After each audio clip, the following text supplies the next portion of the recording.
Hey guys, it's Vera from Rudy Visuals, and in today's video we're going to be talking about how to take portraits in harsh sunlight.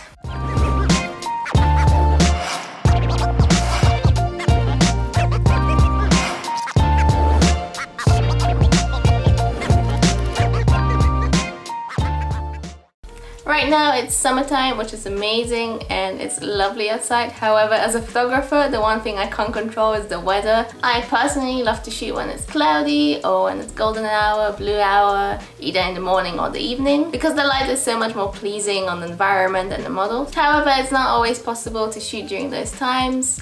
Sometimes the client might not be able to make it during those hours, and it may only be available during the midday, or if you're shooting a wedding or an event, or even when you're just taking vacation photos and you tend to go out during the middle of the day when everything is nice and sunny and everything is open, and it's not always possible to come back during a different time of the day. So a lot of people tend to think that sunny weather is better for portraits, but it's actually the opposite.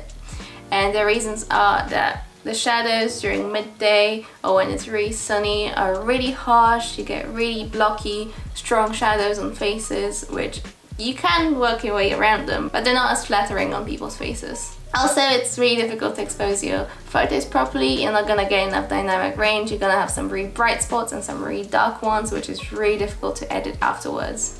And from the model's perspective, it's also difficult for them because they have to have squinty eyes, they're gonna be sweating, it's gonna be hot, and their skin is not gonna look great because you're getting harsh shadows going down their faces, which highlights all the texture, which also means more post-processing after. However, it's still possible to take some really cool portraits during that time, and I want to share with you a few tips that will help you get around it. And to illustrate that point, I've set myself a challenge of doing a photo shoot during a really harsh sunny day, and here's some footage to show that. And big thanks to Kat, who was a wonderful model, and if you want to see more of her, we'll put some links down in the description below.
As you can see, it's still possible to take some portraits during that time, and here's a few tips to do that. So number one is to shoot on manual mode. Harsh sunlight really confuses your camera sensor. It will either overexpose photos or underexpose them, which is not great for editing. So you definitely have to use manual mode so you have complete control over the aperture, the ISO, and the shutter speed. So typically I set my ISO to 100, my aperture really wide, and the shutter speed really fast to compensate for the bright light. The next tip is to use lens filters, because they are basically like sunglasses for your camera. They will help you reduce the overall brightness of your images by decreasing the f-stop. It can also help you shoot at wider apertures if your shutter speed can't go fast enough. So the next thing that you can do is to have your model facing away from the sun so that you have a nice even shadow across the face and you have no highlights. This also creates a lovely halo silhouette around the body, which can give a nice effect to your photos. It can look really dreamy and angelic, so definitely try it out. You can even try to use the light in a creative way, so you can create artistic shadows on people's faces. You can use the nature around you, or use objects like a lace fan, for example. You can even use sunflares to add interest to your photos. Another tip is to try and fill in the unflattering shadows either with a flash or a reflector. That way you can soften the shadows a lot so they look more flattering on the model. We usually don't like to use the flash outside because it can look quite artificial at times, but it can be very handy during harsh sunlight, or even if you just want to use a reflector just to try and direct the sunlight where you want it. The next tip is probably the easiest one, and it's simply just to try and find some shade, because the light there will be a lot more even, the model won't have to squint, and it'll be just so much easier to take photos for you. So you can just use any large objects like buildings or trees just to try and make your job a bit easier. So the last tip is to shoot in RAW, because you preserve so much more detail, so that later on when you're editing the pictures you can bring down the highlights and bring out the shadows and just increase the dynamic range of your images. You still can't do very overexposed or underexposed pictures because you'll get a lot of artifacts in the dark areas and it will just not look appealing. So I hope that you found this video useful. If you liked it, please give us a thumbs up and subscribe for more. Don't forget to follow us on Instagram and Facebook, where we post a lot more of our images from our photo shoots.